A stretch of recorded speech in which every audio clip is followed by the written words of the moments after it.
Je voudrais dire en introduction à ce cours qu'évidemment nous ne pouvons que regretter l'absence de notre amie Estelle Cohen, Esther en fait, qui est tellement régulière à notre cours et qui chaque semaine à cette heure-là se présente pour être avec nous et étudier. Et malheureusement cette semaine elle peut être avec nous pour les causes que vous connaissez. Alors de là nous envoyons évidemment tout notre soutien et tout notre tanchumim à la famille tout entière. Et la paracha de cette semaine, qui est la paracha de Vayigash,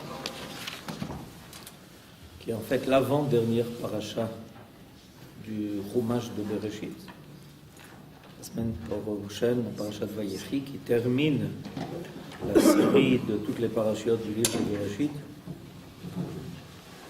Dans notre paracha, on peut dire qu'au cœur de la paracha se trouve le moment historique, c'est un petit mot, où Yosef se révèle à ses frères qui finalement vont annoncer ça à leur père et qui va permettre la rencontre à nouveau entre le père Yaakov Avinu et son fils Yosef. Au cœur de cette paracha, cette rencontre-là, évidemment quelque chose qui va être d'une part très émouvante, ça va être quelque chose de très émouvant, et d'autre part quelque chose qui va marquer, parce qu'il y a là en fait une façon de boucler le cercle. On connaît le fameux enseignement un des enseignements du Rav Ashkenazi, qui disait que le livre de Bereshit est le livre de l'étude des rapports entre les frères. Et ça commence très tôt d'ailleurs, au début de l'humanité, avec la première catastrophe qui arrive lorsque un frère ne peut pas supporter la présence de l'autre. Et ça va se prolonger pendant toute l'histoire du Chumash Bereshit, où on nous parle sans arrêt de ces deux frères qui apparaissent à toutes les étapes de la situation de mise en place de la famille de Yaakov.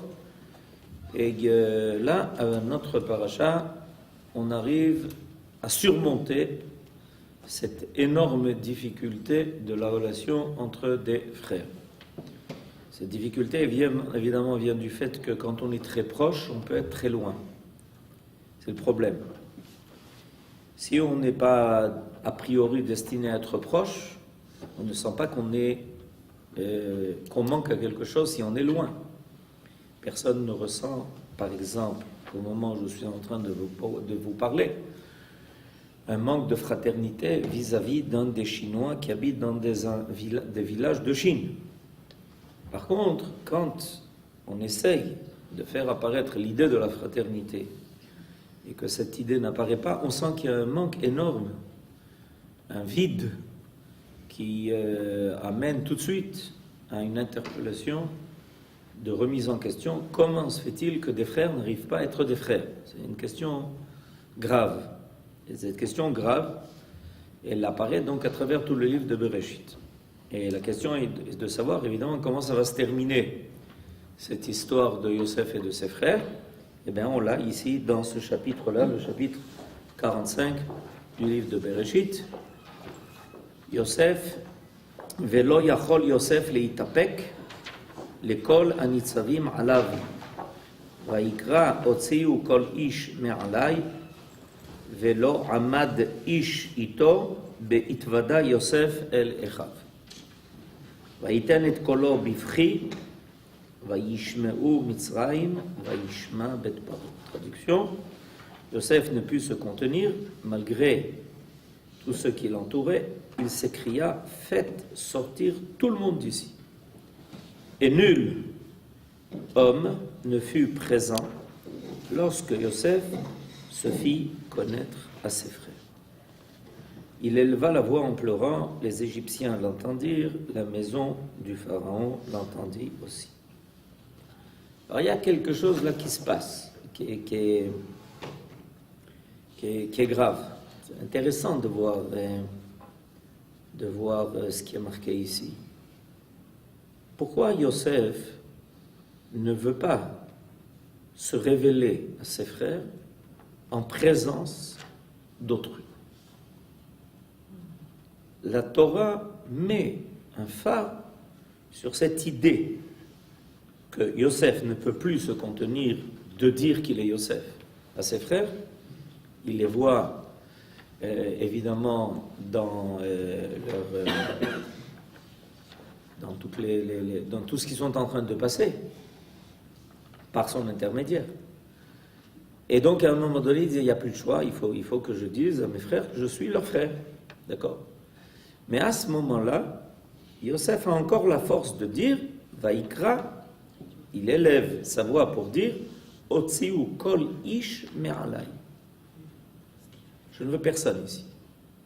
Pourquoi? Pourquoi c'est si important? Alors il y a l'explication de Rashi, que nous amène le Rav Mok, on va la lire tout de suite. Yosef ne put se contenir. Rashi explique que Yosef ne pouvait supporter que les Égyptiens se tiennent là et entendent combien ses frères seront honteux lorsqu'il se fera connaître à eux. Alors, d'après Rashi, Yosef est un tzaddik. C'est un tzaddik, enfin, mais Rashi nous explique une fois de plus comment Yosef est un tzaddik. Yosef est un tzaddik, on le sait, mais on le voit une fois de plus. En quoi, quel est le trait de tzidkout qui apparaît là au niveau de Yosef? C'est que Yosef sait qu'il est en train de faire tchouva à ses frères et qu'à partir du moment où ils vont comprendre que c'est lui Yosef qui est en face d'eux, évidemment ça va être terrible parce que tout d'un coup tout va revenir. Ils vont se retrouver face à la vérité. Ils vont tout d'un coup repasser tout le film depuis le moment où ça s'est passé, quand ils l'entendaient crier dans le puits et ils voyaient leur frère dans le puits sans que personne ne lui porte secours. Et il a failli d'ailleurs là-bas y passer avec les scorpions et les serpents. Et puis finalement, quand ils l'ont sorti, c'est pour le vendre définitivement afin qu'il disparaisse. Parce qu'à cette époque, quand on vendait un jeune homme de 17 ans en Égypte en esclave, il n'y avait pas grand-chose de... Surtout qu'ils l'ont pas vendu directement à des Égyptiens, ils l'ont vendu à des intermédiaires. Qu'est-ce qu'ils allaient faire de lui? Ça, ils ne pouvaient pas le savoir. Donc, a priori, pour eux, Yosef avait disparu. C'est ce qu'ils disent d'ailleurs depuis le temps. Et puis tout d'un coup, voilà que Yosef est là. C'est le chef d'accusation en face. Bon, alors, Yosef pouvait profiter de cela. Il pouvait les mettre à genoux. Il pouvait leur faire honte en public. Imaginez-vous un peu quand ça passe aux informations, quand ça va être le dernier flash, quand ça va être publié sur Internet, dans le monde entier. Seulement Yosef c'est un tzaddik. Et l'idée de la tzidkout est la suivante. C'est qu'au contraire, même si on a quelque chose à reprocher à quelqu'un, la Torah réclame de nous de ne pas lui faire honte. Il aura honte, parce qu'on va lui dire « tu as fauté ». On va lui dire « tu te rappelles de ce que tu as fait ». C'est sûr qu'il va avoir honte. Cette honte, elle est nécessaire pour la kapara. Cette honte, elle est nécessaire pour l'imchok et achet.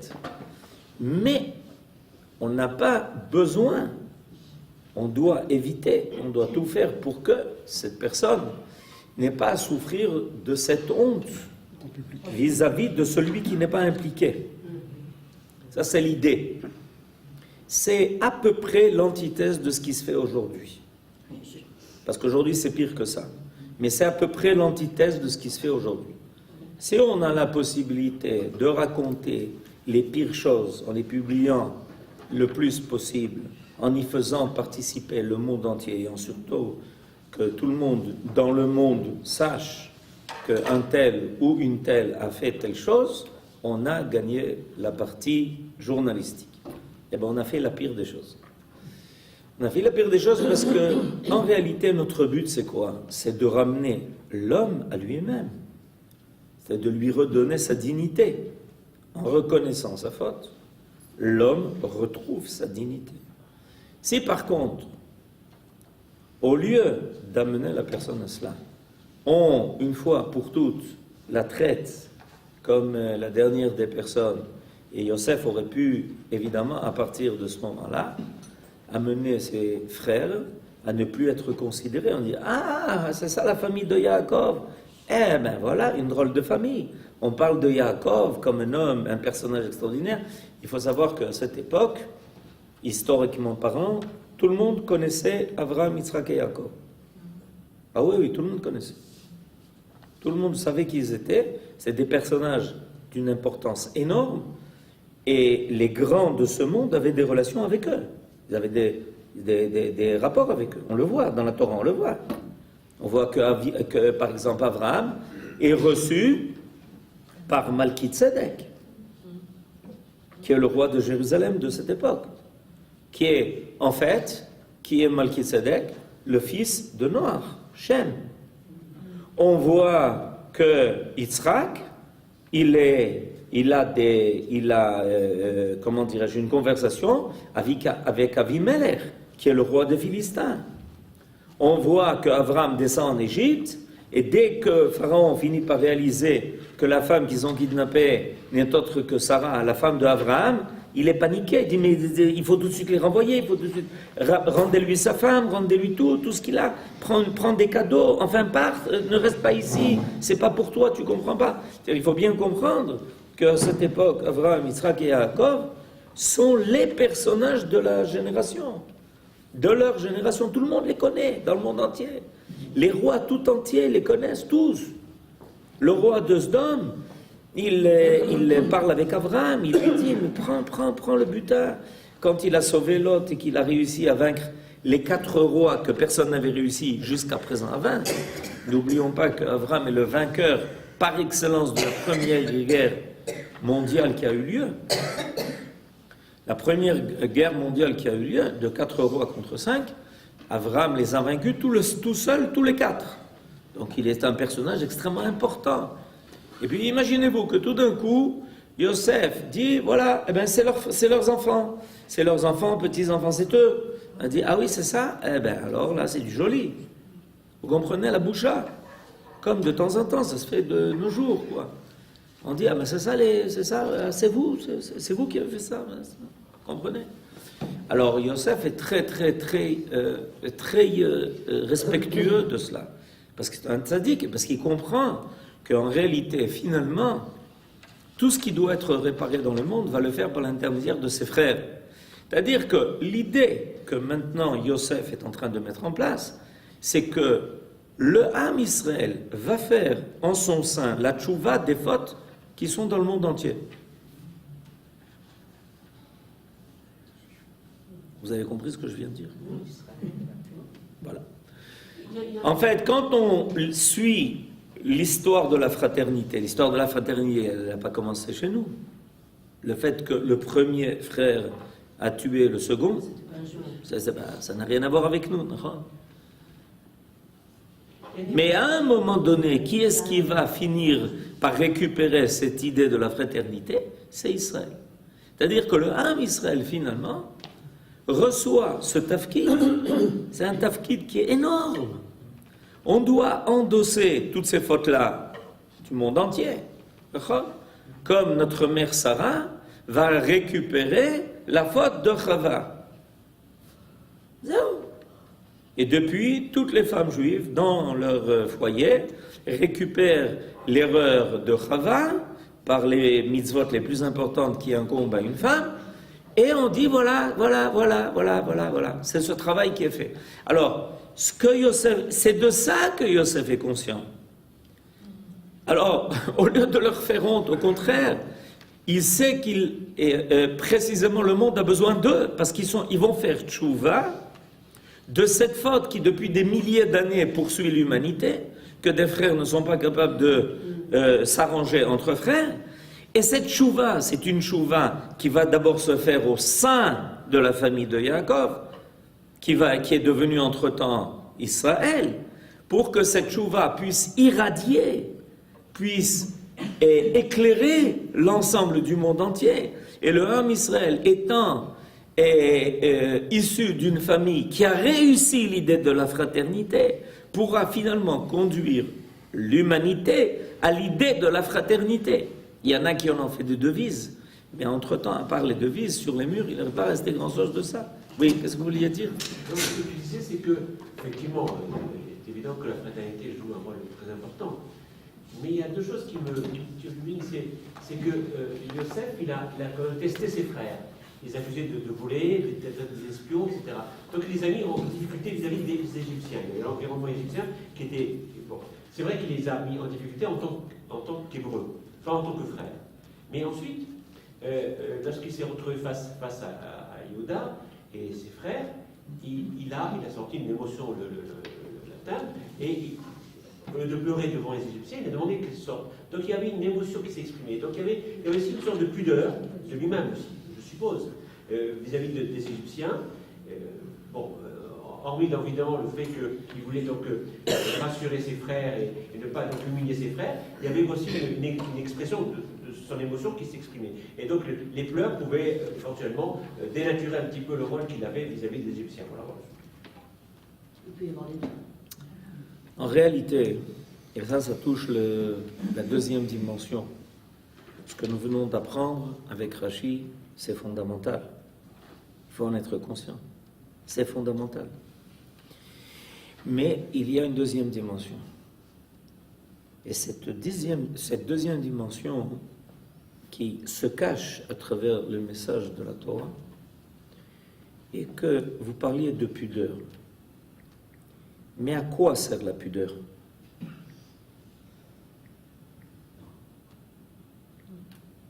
C'est une question, hein? À quoi ça sert? Pourquoi est-ce que la pudeur est-elle une vertu? Pourquoi nous, le Ham Israël, qui avons trois qualités, Baïchanim, Rachmanim, Gomle Chassadim. La première qui est invoquée est la qualité de la boucha, c'est-à-dire la capacité d'avoir honte. Parce que je ne sais pas si vous vous rendez compte. Nous sommes un peuple qui a la capacité d'avoir honte. Surtout, n'ayons pas honte d'avoir honte. Vous vous rendez compte un peu? Nous avons cette capacité. Nous avons la capacité de dire c'est boucha. On ne parle pas de ça, on ne voit pas cela, on n'invoque pas cela. Pourquoi? En quoi c'est une vertu? C'est ça qu'il faut comprendre. C'est ça qui est important.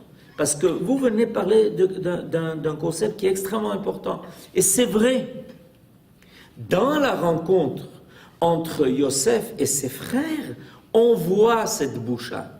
On voit que Yosef veut éviter la boucha vis-à-vis des Égyptiens de ce que ses frères vont sentir au moment où il va se révéler. On voit que Yosef, quand il a reconnu, quand il a vu Binyamin, il a éclaté en peur et il s'est caché. Nachon, vous avez raison. Mais c'est quoi cette qualité? La Torah ne parle pas de ça, stam. Si la Torah était pour venir, pour nous décrire, d'accord, des émotions que chaque homme passe de façon naturelle, c'est une histoire d'un roman, c'est pas une histoire de Torah. Il faut prendre la Torah au sérieux. Ça veut dire quoi, prendre la Torah au sérieux? C'est que si la Torah trouve nécessaire d'exprimer le sentiment d'un individu, c'est pas pour nous dire que ces individus étaient des personnes humaines. Ça, on n'a pas besoin de la Torah pour cela. Ça veut dire qu'il y a quelque chose ici qui doit apparaître. On ne nous parle pas à chaque fois qu'un personnage a une émotion, on ne nous la raconte pas. D'accord? Pourquoi? Parce que ce n'est pas pudique. Et si la Torah trouve nécessaire de le dire, ça veut dire qu'il y a quelque chose ici qui est important à dire. Alors la raison de la valeur de la pudeur, c'est que la pudeur permet de parler de choses cachées, c'est-à-dire de choses profondes, c'est-à-dire des choses qui font partie de l'essence de la création, et pas seulement de ce qui est révélé, de ce qui est découvert. Ceux qui n'ont pas cette notion de pudeur sont ceux qui ont opté pour renoncer à l'idée de l'âme qui se cache dans la création. Les gens anti-pudiques sont des gens qui sont anti-âme. Parce que les grandes choses ne peuvent pas se révéler. Elles doivent être prises dans leur concept profond. Il y a ici quelque chose de fondamental, de très important.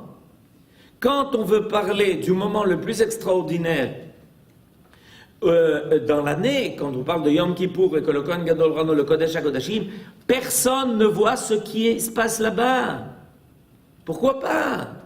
Fais-nous participer à ton service. Vous me pardonnerez le mot. Sacerdoce. Eh bien, quelle sauce. Vous comprenez? Il est derrière un rideau, personne ne sait ce qui se passe là-bas. Pourquoi?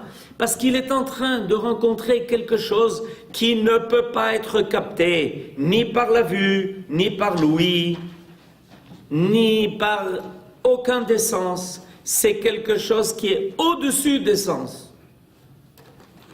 C'est peut-être pour ça que ça s'appelle l'encens. C'est le travail de Yom Kippourim, l'encens. C'est au-dessus des sens. C'est quelque chose qu'on ne peut pas. Si on essaye de se limiter par la perception des sens, on perd tout sens. Les choses les plus profondes sont au-dessus de la perception des sens. Il s'agit de capter ça au niveau de l'âme, au niveau de quelque chose d'extrêmement profond. Et plus quelque chose est important, plus c'est comme ça que ça se passe. Ce que Yosef veut récupérer avec ses frères est dans un laboratoire caché. Ça ne peut pas se faire aux yeux des autres. Il y a des choses qui ne peuvent pas se faire aux yeux des autres. Pas parce que seulement c'est honteux, dans le sens que ce n'est pas quelque chose qui est habituel ou admis par la société, mais c'est beaucoup plus profond que ça. Parce que l'idée de la fraternité, l'idée que Yosef va maintenant retrouver ses frères et permettre donc à la fraternité de réapparaître dans le monde, est quelque chose qui est à un niveau extrêmement profond. C'est l'idée de ressouder les mondes. On est dans une réalité où les mondes ne sont pas soudés. Vous savez à quoi ça me fait penser? Ça me fait penser, lorsque le bébé naît, les os du crâne ne sont pas soudés. Nahon, la frontanelle. Il faut que ça se soude. On est dans un monde où il y a des valeurs qui semblent être opposées l'une à l'autre. Dans un monde de contradictions. Quel était le problème? Il est clair qu'entre Yosef et ses frères, il y avait un problème qui n'était pas d'ordre est-ce que tu me donnes une part de l'héritage? Il y a ici l'idée qui apparaît entre la malchoute de Yehuda et la malchoute de Yosef. Qui est-ce qui va diriger l'histoire d'Israël? Quelles sont ces deux forces-là qui semblent s'opposer dans notre paracha? Vaïgash elav Yehuda, Yehuda qui rencontre Yosef, Yosef qui rencontre Yehuda. Qui est-ce qui va décider de la façon dont les choses vont être menées? Jusqu'à ce qu'à la fin des temps, nous dit le prophète, finalement, ils vont se réunir, ces deux forces vont se réunir. Et à travers la réunion de ces deux forces qui vont se souder, c'est l'ensemble de tout ce qui dans ce monde semble être en brisure, en cassure, impossible de s'accommoder l'un à l'autre. Tout ça va être récupéré. Mais ça ne peut pas se faire aux yeux de tous. C'est des secrets de la création. C'est quelque chose de profond. C'est quelque chose qui doit être pudique. Parce que la pudeur permet le profond des choses. Là où il n'y a pas de pudeur, alors on ne s'occupe que de la chose dans sa superficialité.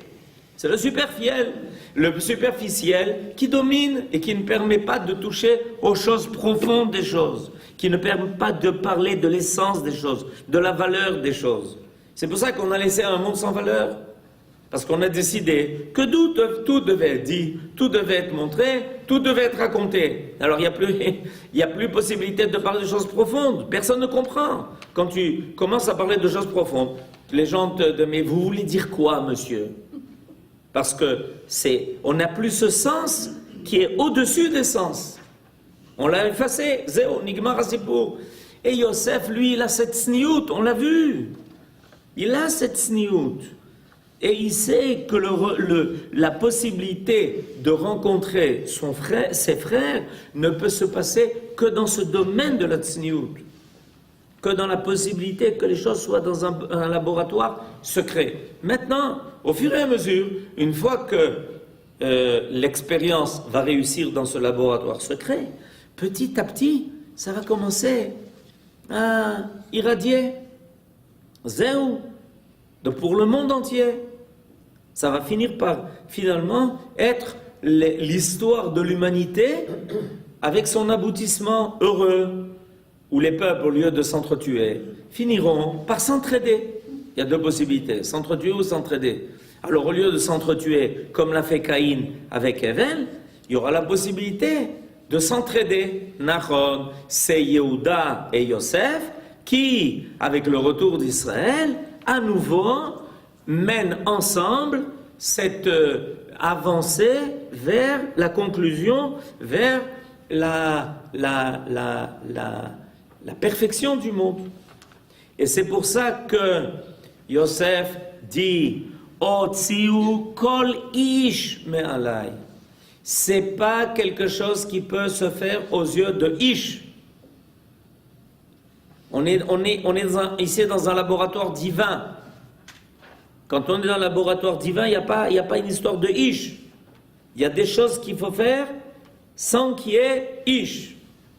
Seulement dans le plus profond des choses, dans leur pudeur la plus totale. C'est ce qui permet aux choses de... Et évidemment, vous parliez tout à l'heure de l'émotion. Nachon, Revadaï. Est-ce que l'émotion, c'est quelque chose que quelqu'un exprime, c'est quelque chose de recommandable ou de quelque chose de ridicule? Ben, ça dépend comment on la présente. Ça dépend comment on la présente. Vous comprenez? On peut présenter une larme de quelqu'un comme quelque chose de ridicule. Regarde, il pleure, de quoi il pleure? Et on peut au contraire le présenter comme étant la chose la plus recommandable. C'est pas un glacier, c'est pas du métal. L'émotion en soi, c'est quelque chose de recommandable. C'est le regard de l'autre qui peut être ridicule. C'est ça qui est ridicule, c'est le regard de l'autre en fait. Oui, mais on a réussi à faire de l'émotion quelque chose de banal. Pourquoi? Parce qu'on l'a rendu artificiel. Le regard est artificiel, c'est pas l'émotion. Parce qu'on a rendu l'émotion artificielle. Non, c'est pire que ça. Ce que vous dites est vrai, mais c'est pire que ça.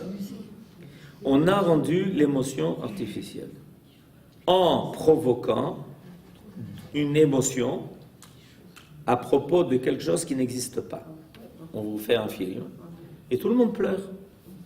Et une fois que la séance est terminée, on a pleuré. Et quand il faut pleurer, on ne va pas pleurer parce qu'on a déjà pleuré.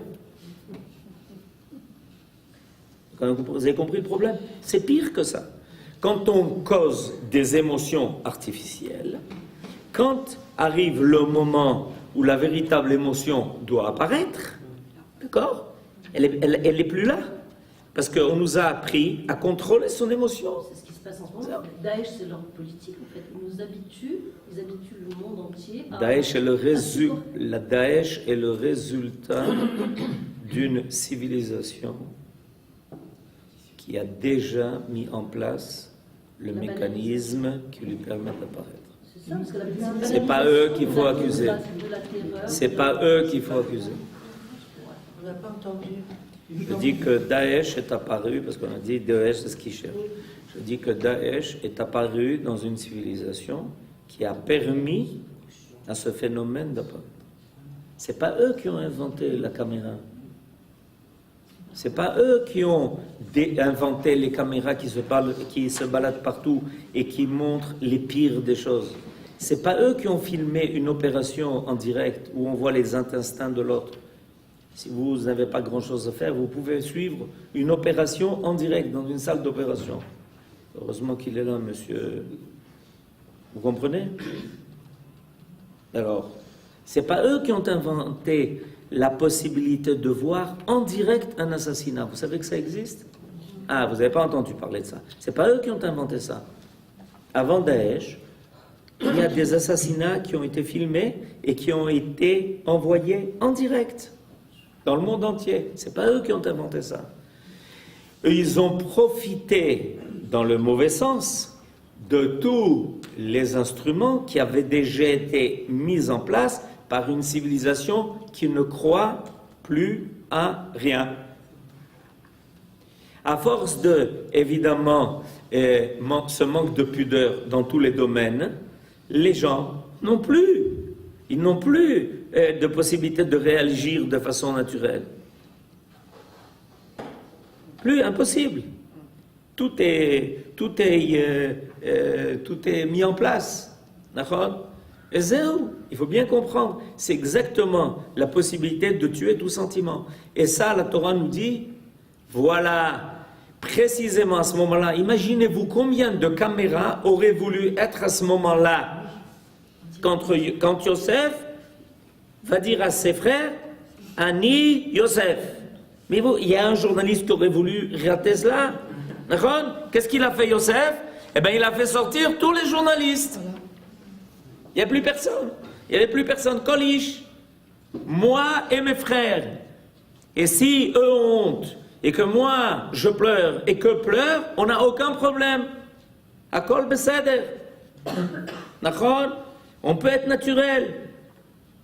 Dans ce secret de la fraternité, on peut être naturel.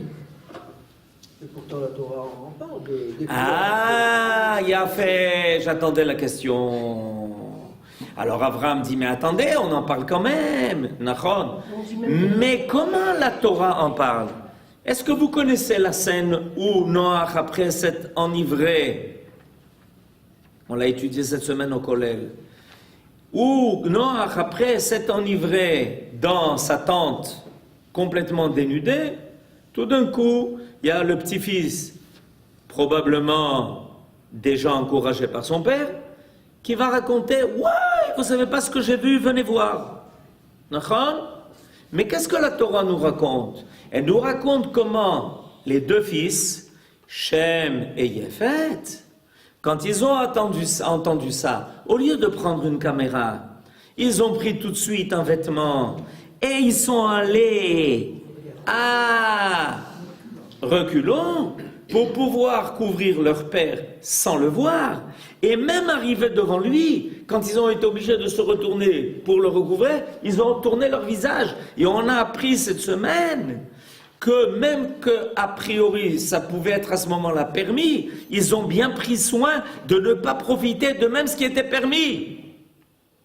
Voilà comment la Torah raconte les choses. Quand la Torah raconte les choses, elle va les raconter avec les valeurs qui accompagnent.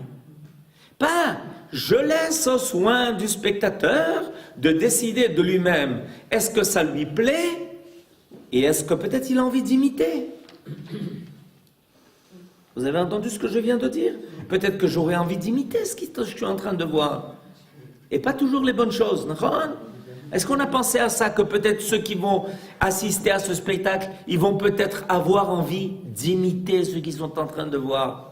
Alors que la Torah tout de suite nous fait comprendre que c'est exactement le contraire. Si tu veux imiter Yosef, alors quand il y a des émotions exprimées, exprimez-les seulement avec toute la pudeur et avec les personnes qui conviennent à cela. Et n'essaye pas d'appeler tout le monde pour que tout le monde te voit en train de pleurer. C'est pas le moment. Il a écrit que tout Et là, Rav, pourquoi alors il est écrit et les Égyptiens l'entendent dire, la maison de Pharaon l'entend dire? entendre dire, ça veut dire qu'ils ont entendu l'histoire. Ouais, alors, C'est pas la même chose. On a entendu l'histoire, on finit par comprendre. Évidemment, ça finit par se... C'est ça l'idée. L'idée, c'est qu'après que Yosef ait réalisé cette ressoudure entre lui et ses frères, alors il y a une shmoua, il y a quelque chose qui se fait entendre. Vous savez quoi? Ils ont réussi. Je ne sais pas si vous vous rendez compte, mais à cette époque-là, depuis, on espère que ça s'est amélioré, l'idée de la fraternité dans le monde, mais ça existe où?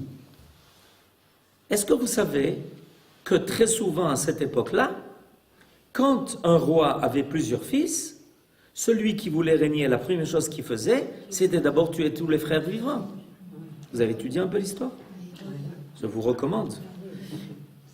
Pour être sûr d'être le seul qui soit l'héritier du père, la première chose qu'il faisait, d'abord, il faisait tuer tous les frères. Et voilà, maintenant, il était assuré qu'il était celui qui allait hériter. C'est clair. C'était la chose, c'était une chose, il n'y avait rien de truc, il n'y avait rien de particulier, vous comprenez? C'est comme ça que ça marche. Et tout d'un coup, dans le monde, on entend quoi? Yosef, qui est le vice-roi d'Égypte, à qui on a fait une telle chose, au lieu de se venger de ses frères, s'est fait reconnaître d'eux, en leur disant, mais on est tous des béné Israël, et regardez, on a les mêmes valeurs, et je sais que vous avez honte, ça fait partir de votre chouva, mais on ne va pas en parler dehors. C'est notre affaire à nous. Et une fois qu'on a réussi à résoudre cette équation, eh bien, on travaille. Barou, c'est le Inyan, c'est le Sipour. Est-ce que l'aboutissement, c'est pas la relation entre Ephraim et Manaché? L'aboutissement, c'est la relation entre Ephraim et Ménaché. L'aboutissement, ça va être encore beaucoup de choses qui vont finir. Cette histoire-là, c'est une histoire qui va avoir énormément de répercussions. Par la suite des choses, il va y avoir énormément de répercussions. Imaginez-vous, par exemple, ce qui va se passer quand on est en train ici de parler de deux royautés, celle de Léa et celle de Rachel. Et Léa, c'est Yehuda, Rachel, c'est Yosef. Ok. Et puis voilà que le premier roi d'Israël va être de Rachel, et que le deuxième va être de Léa, David. Comment David arrive à la royauté? Comment? Le prophète l'a oint. Mais il avait un obstacle énorme pour qu'il devienne roi. Shaoul, il est mort au combat. Quel est l'obstacle énorme? Non, et vous avez raison, c'est Shaoul. C'est Shaoul. Mais Shaoul, il avait un fils qui s'appelle Jonathan. Or, Nachon, il va mourir. Mais avant de mourir, qu'est-ce qu'il a fait, Jonathan? Il a rencontré David, c'était les meilleurs amis. Il n'y avait pas de meilleurs amis au monde, ça n'existe pas, que l'amitié de David et de Jonathan. Il n'y a pas d'amitié qui dépasse cette amitié-là. Il suffit de lire l'oraison funèbre qu'a fait David sur la mort de Shaoul et de Jonathan. Et qu'est-ce que quand Shaoul il se met très en colère contre qui? Contre Jonathan. Contre Jonathan. Pourquoi? Parce qu'il lui dit: mais mon fils, tu es un fou. C'est toi qui dois hériter de ma royauté. Et tu es l'ami de David. Alors Jonathan, qu'est-ce qu'il fait? Il va trouver David et il lui dit: après Shaoul, mon père, c'est toi qui seras le roi. Comment moi? Mais Jonathan, c'est toi l'héritier de ton père. Jonathan dit à David, c'est toi qui seras le roi, pas moi. C'est-à-dire que l'on voit réapparaître l'idée qu'au lieu qu'il y ait un antagonisme entre la royauté de Rachel et la royauté de Léa, tout d'un coup, Jonathan vient dire à David, prends mon épée, c'est toi qui seras le roi. Et je te ferai tout pour t'aider à être le roi. Finalement, il va être tué avec son père au combat. Mais il faut savoir encore, c'est une haftara. Macha Chodesh, Rabotai.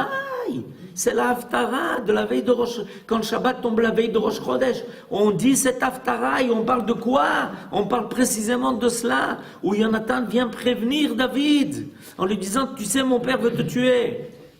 Et alors, pourquoi Shaul se met en colère contre Jonathan? Tu as été le prévenir. Tu comprends pas? On l'aurait tué et tu aurais été l'héritier. Ah, zéro. Mais on a résolu ce problème. Nous, on a résolu ce problème. Oui, mais il faut savoir que, d'après le livre de Shmuel que nous étudions en ce moment, il y a c'est le prophète Shmuel qui déjà, lors de négociations avec Shaoul, a déjà oint, entre guillemets, David. Et il sera roi quand? Comment? Le roi. Mais dans ce que vous avez étudié, est-ce que le prophète Shmuel a dit à David quand il deviendra roi? Est-ce qu'il lui a annoncé la date? Non, il n'y avait pas de date. Non, parce qu'il y a des gens qui annoncent Non, la il y avait date pas de date. la venue de Et David tous les jours. Il a laissé sous-entendre. Ah, et pourquoi il lui a pas donné de date? Mais pourquoi il lui a pas donné de date? Parce qu'il y a plusieurs schémas possibles. Le premier schéma, c'est le schéma que l'on connaît, que finalement David va succéder à Shaoul. Entre nous, ça va prendre du temps. Bien que David était déjà depuis longtemps oint en tant que roi, il ne va pas se précipiter pour devenir le roi après Shaoul. Ça, on le sait. Mais en plus de ça, moi je peux donner un autre schéma.